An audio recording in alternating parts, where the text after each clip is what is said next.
아침 주요 뉴스에 인터뷰까지 플러스해서 뉴스를 깊게 들여다보는 시간입니다. 뉴스 브리핑 플러스. 오늘은 수요일이니까요. 걸크러쉬 이승원 시사평론가와 함께합니다. 안녕하세요. 네, 안녕하세요. 자, 저희가 방송 전에 잠깐 얘기를 나눴는데 네. 이 첫 소식에 관한 얘기를 나눴어요. 그런데 굉장히 이승원 평론가님께서 여성으로서 굉장히 좀 화가 난다 이런 말씀을 좀 해주셨거든요. 충격적이었죠, 사실은요. 예, 어떤 소식입니까? 네, 일단 성관계 동영상 불법 촬영 그리고 유포 의혹이 불거진 정준영 씨가 경찰에 정식 입건됐습니다. 촬영을 위해서 미국에 있었던 정준영은 어제 오후에 귀국을 했고요. 예. 경찰은 정 씨에 대해서 출국 금지를 신청한 그런 상황입니다. 귀국하는 영상을 보니까 네. 뭐 어마어마하더라고요. 기자들이 기다리는 기자들이 엄청나게 많고. 그런데 별 얘기 예. 없이 그냥 도망치듯 빠져나가서 또 예. 이제 한번 구설에 오르기도 했는데 포토라인이 있었는데 네. 그냥 지나쳐 버렸어요. 예. 무너졌나요? 저는 동영상 못 봤는데 포토라인에서 보통 서서 이제 얘기를 해달라는 거잖아요. 하죠. 근데 네네. 그냥 지나가면서 죄송합니다 이렇게 했기 때문에 막 기자들이 이제 아수라장이 또 됐죠. 아수라장이 됐던 예. 장면들이 예. 바로 그 때문이었군요. 예. 네.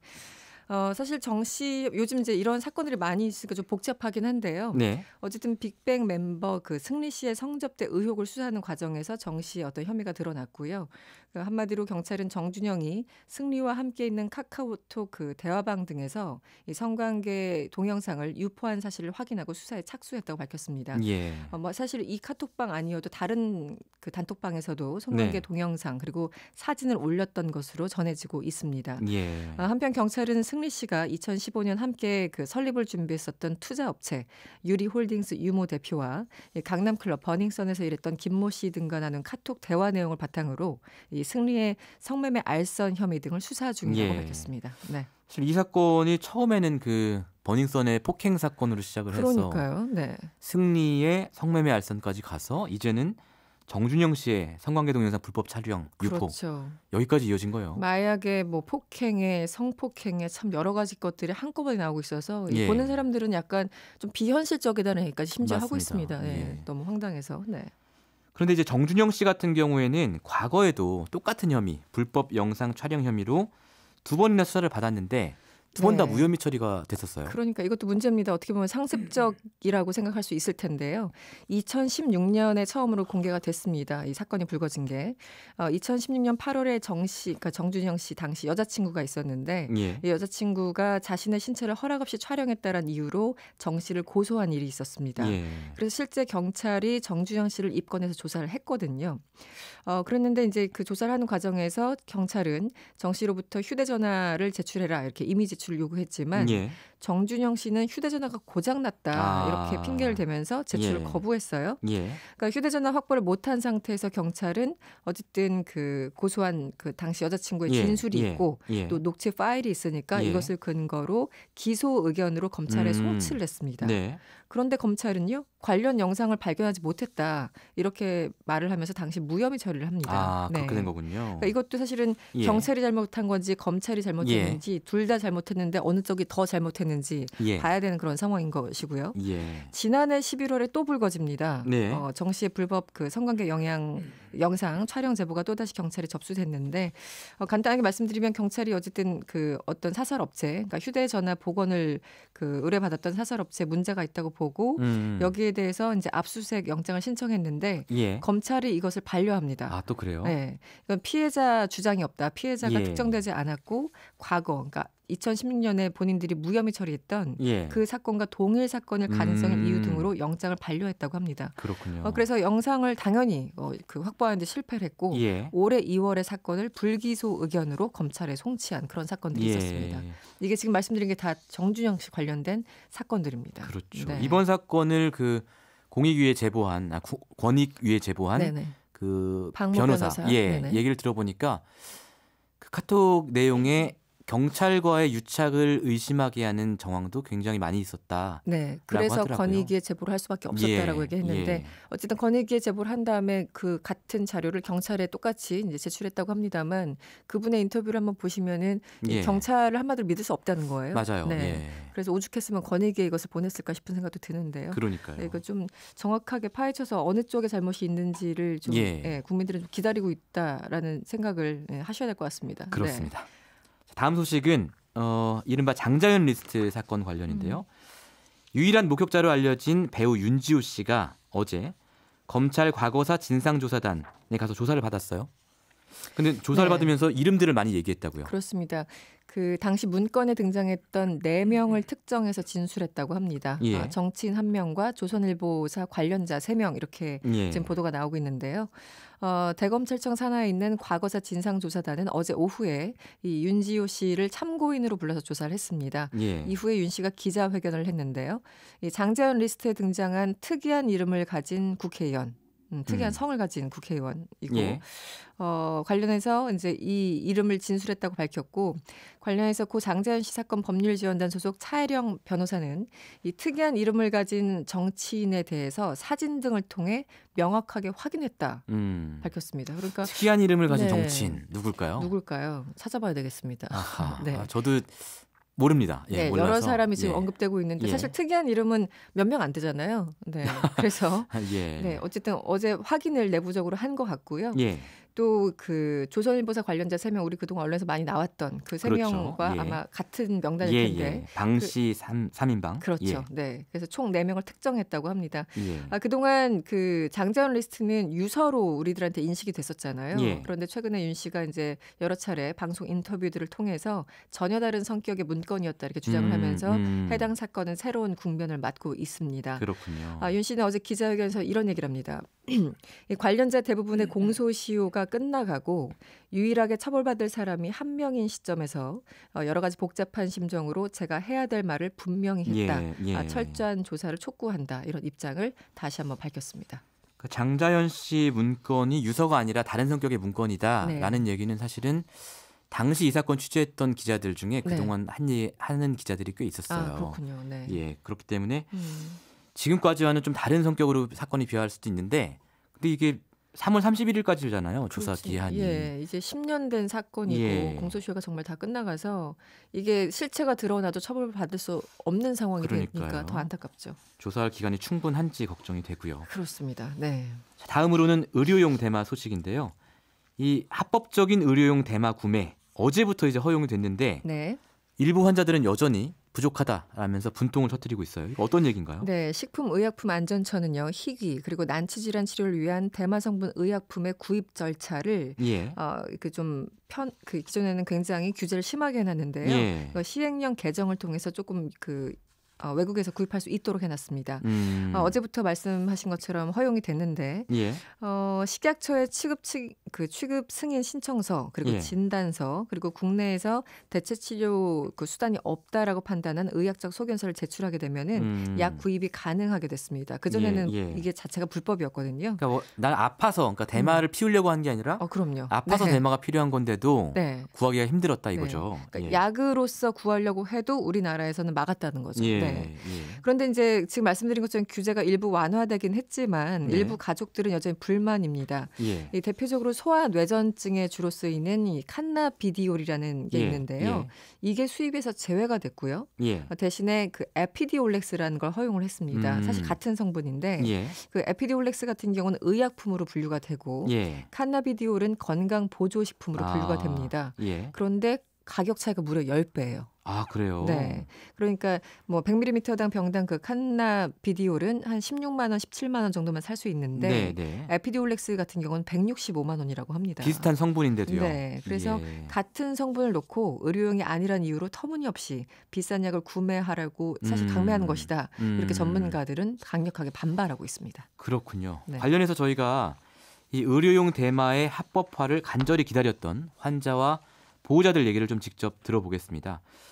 이분은 이 자녀의 질병 치료를 위해서 이 방금 말씀하신 칸나비디올 오일을 해외에서 구입하다가 검찰 조사까지 받으셨던 경험이 있다고 해요. 네. 황주연 씨 연결돼 있습니다. 어머님 안녕하세요. 네, 안녕하세요. 네. 지금 이 칸나비디올 오일을 아이의 병 네. 때문에 지금 필요로 하시는 거죠? 예, 저희 아이가 뇌전증을 앓고 있어서요. 예. 네. 그 캔나비디올을 먹고 좀 호전되는 양상이 보여서 예. 앞으로 계속 먹으면은 좀 더 좋은 효과를 기대해 볼 수 있을 것 같아요. 네. 그런데 칸나비디올 오일을 해외에서 구입하다가 검찰 조사까지 받으셨어요? 네, 저는 사실은 불법인지도 모르고 해외에서 쉽게 유통이 되고 있어서 구매를 해봤는데 네. 그 세관에서 통과가 안 되고 이제 검찰에서 연락이 왔었어요. 그래서 검찰 조사를 받고 예. 기소 유예로 일단은 마무리는 됐는데 예. 네, 아직 혐의는 인정되고 있는 상태이죠. 아이고 그렇군요. 근데 이제 예. 어머님께서도 사실은 본인이 의사시잖아요. 예. 근데 그걸 모르셨습니까? 불법이라는 사실을. 예. 그죠. 저는 이제 그게 CBD가 대마초라는 식물에서 추출된 것은 알았지만 네. 그 CBD 자체가 굉장히 부작용도 적고 비교적 안전하고 긍정적인 효과가 많고 예. 무엇보다도 적어도 미국 내에서는 너무 쉽게 유통이 되고 있는 거예요. 예. 네, 비타민처럼. 예. 그래서 조금도 의심하지 않았고 예. 저는 검찰 조사를 받는 중에 그때 알았어요. 아, 불법이라는 거를. 네. 그래서 이번에 정부에서 의료용 대마를 네. 합법화했는데 네. 그럼에도 불구하고 저희 이승원 평론가 앞에서 얘기한 것처럼 칸나비디올은 허용이 안 되고 있어요. 이건 그쵸. 왜 그런 거예요? 글쎄요, 이게 여러 가지 정치적인 문제도 복합적으로 관련돼 있는 것 같긴 한데 예. 일단은 CBD랑 에피디올렉스는 근본적인 성분은 예. 차이는 없어요. 에피디올렉스라는 약 자체가 예. CBD를 100% 예. 성분으로 만든 거라서 예. 지금 CBD가 칸나비디올입니다. 저희가 그쵸, 말씀드린. 칸나비디올이죠. 예. 근데 이제 에피디올렉스라는 약은 예. 어쨌든 임상 실험을 다 거쳐서 예. 미국 식약청이 허가를 받은 의약품입니다. 네. 그런 차이가 있군요. 예, 그렇죠. 그런데 환자들 입장에서는 어차피 성분도 네. 같은 약인데 가격이 네. 10배 차이가 나니까요. 맞아요. 예. 당연히 칸나비디올을 쓰고 싶어 할 거 아닙니까? 네, 그렇기는 하죠. 일단은 가격을 아직 정확하게 나오지는 않았지만 5배 이상 적어도 차이가 난다고 보고 있고요. 예. 일단 구할 수 있는 절차도 에피디올렉스가 합법화는 됐지만 일반 약처럼 처방 받은 후에 약국에서 구입할 수 있는 절차가 아니기 때문에 예, 구입도 그러면 저희가 어렵습니까? 약국에서 처방 안 받고 어떻게 사는 거예요? 이제 앞으로 이제 합법화가 되고 나서 그 절차는 저희가 이제 주치 선생님한테 처방전을 받고요. 예. 진단서를 받아야 돼요. 이 환자가 해당 뇌전증이라는 진단서와 소견서, 그 다음에 진료 기록, 그 다음에 마약 취급 승인 신청서를 4가지를 준비해서 식약처에 제출을 하면 식약처에서 승인한 이후에 그 약을 식약처에서 구입을 해서 환자한테 전달하는 방법입니다. 아, 그렇군요. 그럼 일반 약국에서는 구입할 수 없는 거고? 네, 구입할 수도 없고 이걸 어떤 식으로 받게 될지도 잘 모르겠어요. 그래요. 네. 그리고 이제 에피디올렉스를 사용하게 되면 대략 1년에 어느 정도 비용이 들어갑니까? 이게 체중에 따라서 먹는 용량이 조금씩 달라져요. 근데 이게 지금 한 병에 100cc라고 보면 지금 이게 식약처에서는 제가 어제 문의해봤을 때 한 병에 160에서 170만 원 정도라고 얘기를 들었거든요. 그런데 이걸 가지고 저희 아이가 체중이 20kg인데 이 정도면은 2-3개월? 정도 한 2개월 정도 먹을 수 있을 것 같아요. 그럼 6병이 필요하니까 한 1,000만 원 정도 들어가는 거예요. 그렇죠. 성인 같은 경우에는 훨씬 더 많이 들겠고요. 성인 같은 경우는 2배 이상 들어가겠죠. 2배, 3배 더 들어가겠죠. 근데 이 부분은 건보 적용은 안 되나요? 지금 건보 적용은 좀 굉장히 요원한 문제일 것 같아요. 이게 오래 걸릴 것 같아요. 지금부터 노력을 해도 일단은 중간에 수입을 하는 제약회사도 정해져야 되고 그다음에 보험공단하고 또 약값을 또 조절해서 결정을 해야 되는 과정이 굉장히 오래 걸리기 때문에 당분간은 어렵지 않을까 생각해요. 그렇군요. 이 환자나 환자 가족분들의 고통에도 불구하고 정부가 이 의료용 대마를 굉장히 까다롭게 이제 취급하는 이유, 그리고 의약품만 허가해주는 이유가 결국은 이게 대마가 마약이기 때문에 오남용 우려 때문 아니겠습니까? 이런 의견에 대해서는 어떻게 보십니까? 그런데 이게 그 카나비디올이 사실은 대마초에서 추출한 물질이긴 하지만 그 안에 있는 수백 가지 물질 중에 하나일 뿐이고, 예. 또 우리가 흔히 알고 있는 대마, 마리화나가 갖고 있는 그 약간의 환각 성분은 전혀 없어요. 아, 그래요? 네, 아무리 많이 먹어도 예. 전혀 환각 작용이 일어나지 않고, 예. 작년에는 WHO에서 세계보건기구에서 해롭지 않고 네. 오남용이나 의존성이 없어서 관리 물질이 아니다라고까지 결론을 지은 물질이기 때문에 예. 그렇기 때문에 사실 미국이나 태국이나 가까이 있는 일본도 예. 지금 다 합법화돼 있거든. 그냥 편하게 사용할 수 있게 돼 있거든요. 아, 예. 그래서 건강 보조식품으로 되어 있는 겁니다. 예. 그래서 이 부분을 조금 예. 더 자세히 알아보시고 예. 좀 칸나비디오 자체가 합법화될 수 있는 방법을 네. 관련 당사자분들이 좀 알겠습니다. 고민해 주셨으면 좋겠어요. 예, 합리적으로 좀 문제 해결이 됐으면 네. 좋겠네요. 오늘 말씀 잘 들었습니다. 네, 감사합니다. 감사합니다. 네. 지금까지 소아 뇌전증을 앓고 있는 아이의 어머니로 의료용 대마 합법화를 위해 노력해 오신 황주연 씨와 얘기 나눠봤습니다. 자, 다음 소식 넘어가 볼까요? 네. 오늘 아침 경향신문의 단독 보도인데 이런 보도가 나왔습니다. 이명박 정부 시절에 KTNG의 해외 투자금 590억 원이 조세 도피처로 흘러갔다. 어떤 얘기입니까? 이게? 네, 경향신문이 2011년 인도네시아 담배 회사 트리삭티라는 곳이 있습니다. 예. 이 트리삭티 주식 51%를 KTNG에 매각했던 이 페이퍼 컴퍼니 바트라라는 곳이 있는데요. 이름이 좀 여러 개 나서 헷갈릴 텐데. 네. KT에 매각한 이 바트라의 감사 보고서를 단독 입수해서 보도한 내용인데요. 간단하게 말씀드리면 이런 겁니다. 이명박 정부 시절이었던 2011년 KTNG가 이 담배 회사 경영권을 인수하기 위해서 지급한 금액 가운데 590억 원이 당시 조세 도피처로 흘러간 사실이 확인됐습니다. 아하. 네. 이 담배 회사는 2013년 말 기준으로 봤을 때 자본이 전액 잠식된 상태였어요. 예. 그럼에도 불구하고 KTNG는 주식 취득 그리고 운영 자금조로 2017년까지 무려 2,500억 원을 투입했습니다. 특히 KT 그 NG의 회사 인수 시점은 이명박 전 대통령이 이 당시 세일즈 외교 엄청나게 자랑했을 때였는데 그 중에 하나가 인도네시아에 우리 차세대 고등훈련기 수출 계약이 성사됐다 이렇게 밝힌 시점이었거든요. 아하.